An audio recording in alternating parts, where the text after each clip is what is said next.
Hi, I'm Kevin Scott, interior designer and project manager, and this is my intern Goose. And guess what? It's Goose's 12th hatch day. Congratulations, Goose. Oh, are you a big bird? Yes, you are. She sure is. Well, today we're going to be talking about something very crucial, and that is the top 5 ways to use the iPad for interior design. Interior designers are always on the go. Laptops sometimes aren't convenient. Your phone, cool, but limited. Grab your iPad, because today we're talking about the top 5 ways to use the iPad for interior design. Number 5, presentations. When I first started doing presentations on the iPad, people would usually say, "Wow, is that an iPad?"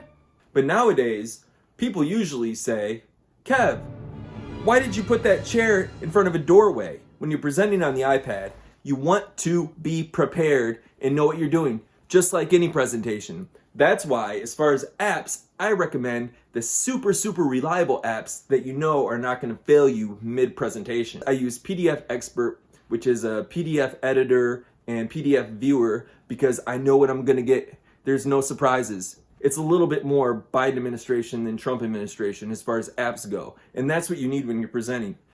Of course, the issue with PDF editors is the lag. And that's why I like Notability. Even though it's not natively PDF, it's easy to import and export, and there's much less lag.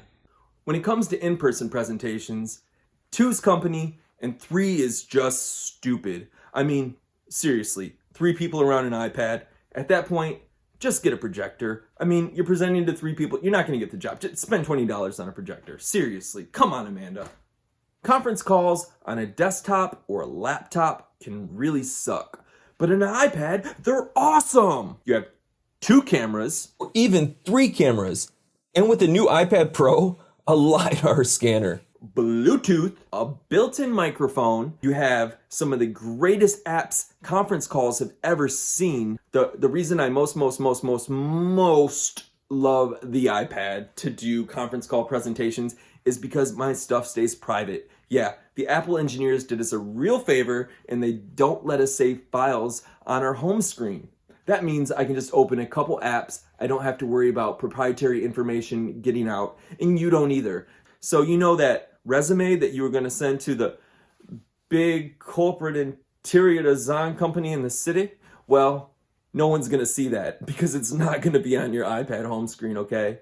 By the way, I don't know. I don't know if there was interior design in Gone with the Wind. I mean, you're going to abandon us now with a workload being what it is? Number 4, project management.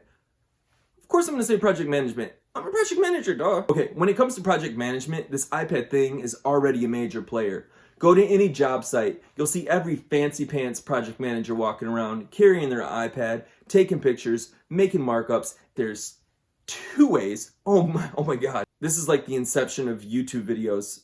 We have a countdown within a countdown. What? Number 2. But number 2 is part of number 4. Number 4-2. 4 indent 2. 4 indent 2. Task management, to-dos, all that nerdy personal time management. The one I use is called Things. It's just so simple and easy. And when they add features, it's like you don't even know it. They just work well. So for calendars, the app that I really love is called Fantastical. Sounds like some Harry Potter thing.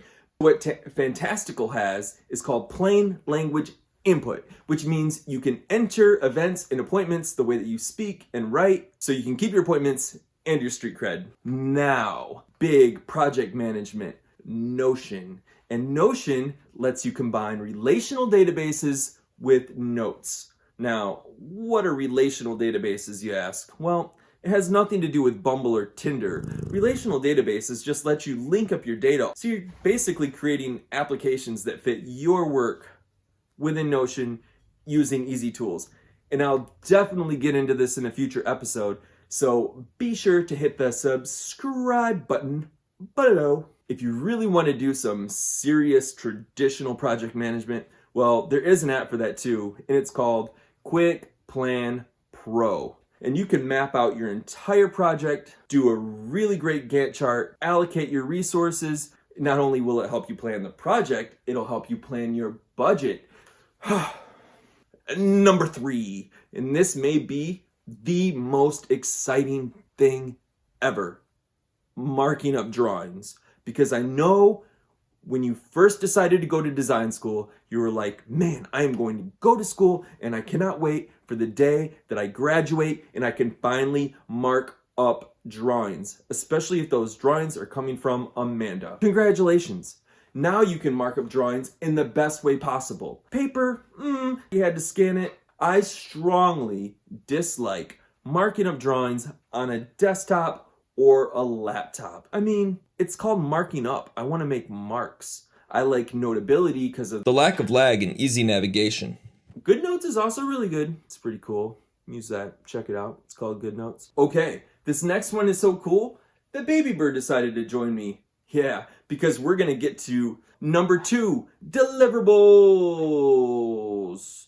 Well, not all deliverables, right, Bird? But you can do some really cool things. Create mood boards and inspiration boards and material boards. And the iPad is really good for this, especially if you use an app called Affinity Designer. Affinity Designer is just a badass tool for quickly creating any kind of presentation. And now, the moment we've all been waiting for. I know you've been like, Kev, like this Safari, it's been so exciting, but I've just been in utter anticipation. I've just been anticipating what is number 1. Well, my number one way to use the iPad is for sketching. Sketching is just amazing on the iPad. You can grab your Apple Pencil, just grab an iPad, throw down. Why do I like to sketch on the iPad? Because I can use all my drawing skills